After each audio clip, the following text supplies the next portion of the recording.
Today I'm going to show you how to replace the alternator on your 1999 Subaru Forester. The process should be the same for 1998 to about 2002 models, and it's very similar to a lot of other Subarus of the same era. However, with different models, your install may vary. This is specifically for the USDM market. So here's the tools you're going to need. You're going to need a ratchet, a 10mm socket, 10mm wrench.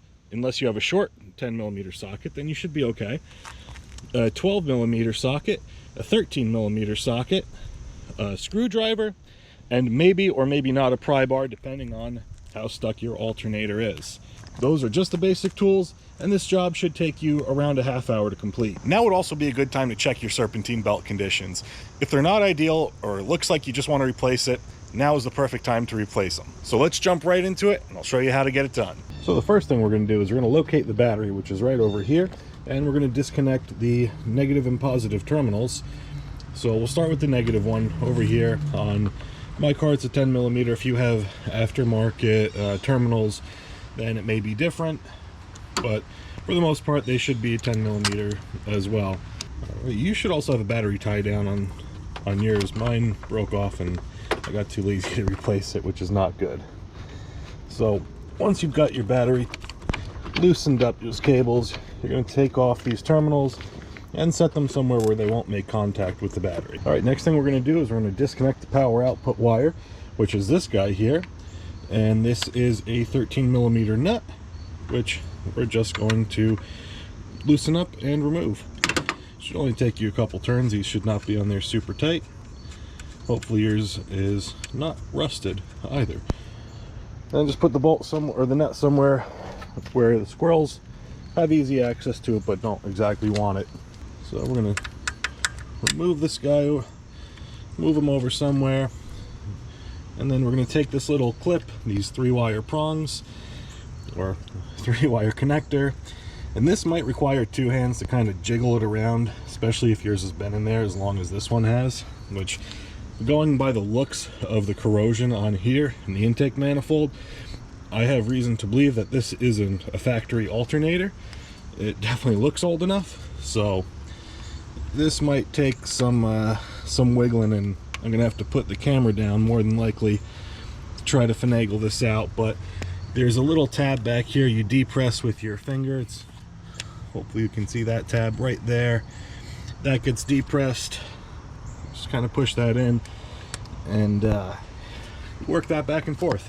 So what I ended up having to do is using one finger to push this tab in, and then gently prying up on this with a screwdriver, because mine was really stuck in there just from about that area there. It's very important that you don't pull by these wires, because if you pull these out, then you're going to need a new connector, or you're going to have to repin this, and that can be a pain, or it might not fit great and you could have issues in the future.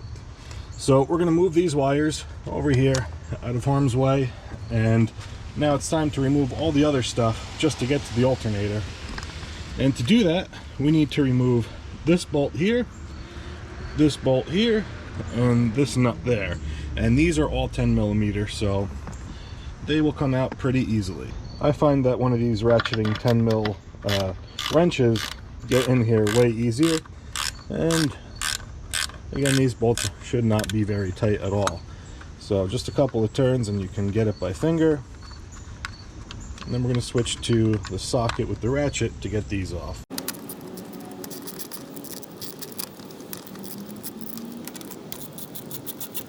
So once those cables are clear and out of the way, next thing we're going to do is loosen up this bolt first, which is a 12mm bolt, and then we're going to go over to the tensioner and release tension on this belt. This is also a 12mm bolt, and it shouldn't be on there crazy tight, but it might be a little tight. Ultimately, we will be removing this bolt, but just for now, we're going to leave it loose until we get enough tension, which is counterclockwise on the tensioner, to get the belt clear out of the way. So we're just going to keep on twisting this. This is a lot faster with an impact, but it's not terribly long with a ratchet. Alright, so there's another 12mm bolt right under here attached to the tensioner, which will ultimately need to come out as well.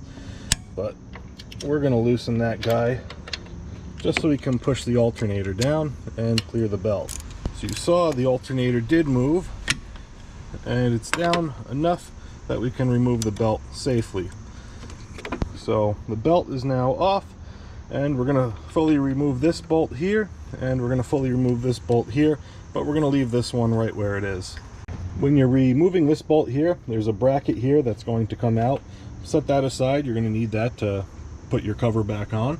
So we're also going to put it by our covers where the bears can't get them, but the squirrels can, so be mindful of that. And on the back here, there's also going to be this little bracket which can fall, so make sure you catch that as you're taking the bolt out. I don't have two hands to do that with if I'm going to film, so I'm going to put the camera down for that part, but it's just this bracket there. And we're also going to remove this bolt here. I realized I didn't film when I did that, but this is attached to the alternator. It's part of the tensioner as well, but we're going to leave the tensioner bolt in, and we're going to put this guy with the rest of our stuff. Now, once that bracket was removed back here, this bolt you should just be able to kind of pull out by hand. Sometimes it can give you a little trouble, and then watch here so you don't stab yourself, kind of like I just did. So just wiggle this guy on out a little bit. Might have to give it a couple turns. Easier with two hands for sure. It will come out. You just gotta go gently and take your time. Just like magic. Place that guy over there.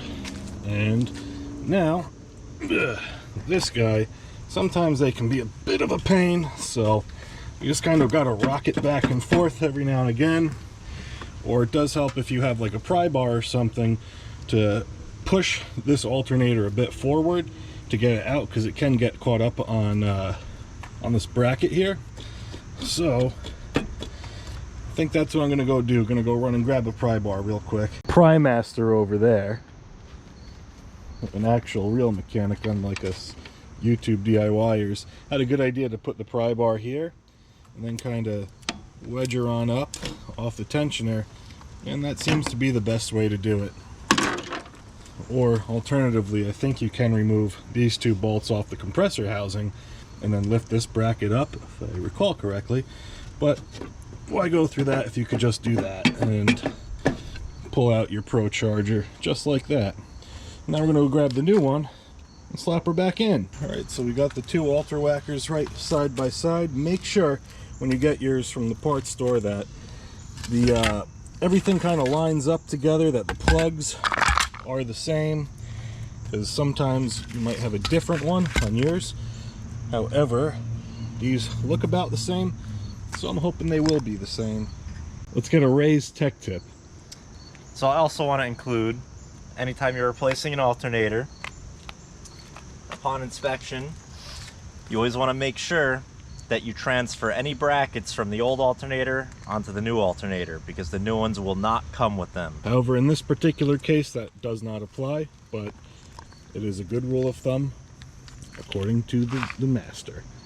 So now we're going to set the new alternator in the same way that we took it out. So when we took it out, we pried up this end to pass over here.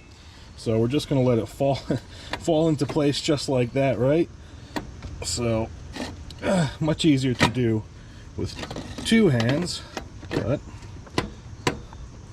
just kind of got to work it onto this bracket and then eventually push that guy down there. And once you drop that into place, you may just need to wedge this guy up a little bit with the pry bar. Maybe there's less corrosion on yours and it falls into place perfectly, but that's what I'm going to end up doing here, is probably just finding some pry point up behind here and bringing this guy up a little closer to those bolt holes. Now you've got your alternator in place, we can take the long bolt here and just start working it into place once those holes line up. And then that bolt should start going through. There you go, you can see it on the other side. And don't forget about this bracket, which goes just in this orientation when the bolt goes through there, but we don't want to put the bolt all the way through just yet, so we can back this bracket off, because we have to put on the backing bracket here to tighten this bolt down. So let me put the bracket back. It's going to go in this orientation, just like this back here. And drop that back there, and then we can push this bolt through and start threading that bolt in, and it will catch onto that bracket if everything lines up in the back correctly. And we're not going to tighten this up all the way just yet, because remember, you do have this bracket you have to slip in through there, and we also want to set the tensioner height correct on the alternator, so we still have to bring this guy up in the back here. So we got to make sure that's loose enough to move, and then line up your tensioner bolts onto the alternator and tighten that, but not super tight, because we still have to adjust the alternator once the belt's back on. So we just put this bolt through here. It threads directly into the alternator, and we're going to just kind of hand tighten that for now. Make sure we have everything kind of set where we need it to be, and tighten these guys up a little bit more, and then we're going to put the belt on. Now that these bolts are just a little more snug but still loose enough to move the alternator by hand, we're going to put the belt on, and the belt goes around the power steering pump and the alternator, and then the crank pulley. Definitely easier to get it on the crank pulley first because it's the lowest point, and then route it just like that. So once the belt is on all three pulleys, we're going to start to tighten the belt by turning the tensioner bolt clockwise until the belt becomes pretty snug.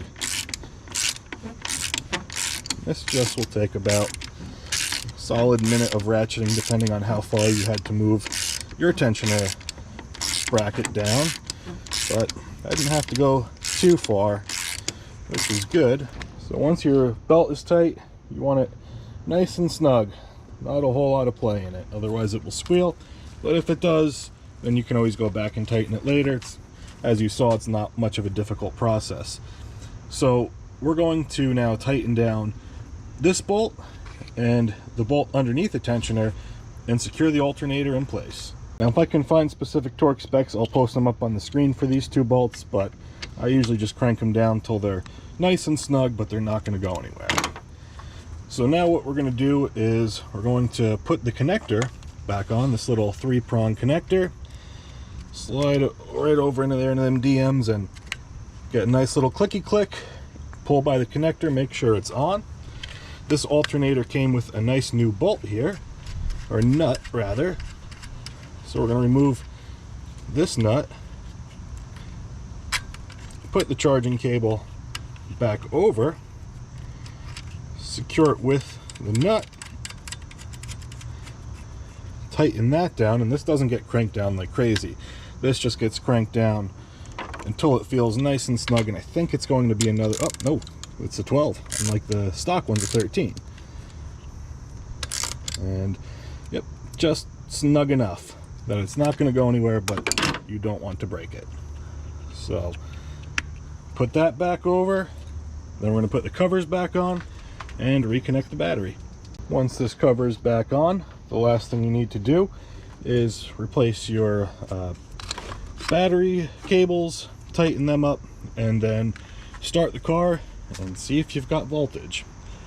Now, if you really want to test it, you could test at the battery, and you should be getting somewhere around 14 volts when it's charging, maybe higher. So if you only have like 12.6 volts or anything lower than 13, you may have an issue with your new alternator. But I'm going to trust that this one works and give it a start and see if we got any issues. Now, if you've got a manual transmission like me, make sure you get into neutral, jiggle it around about a billion times, just in case you didn't put it in neutral. Put the clutch in,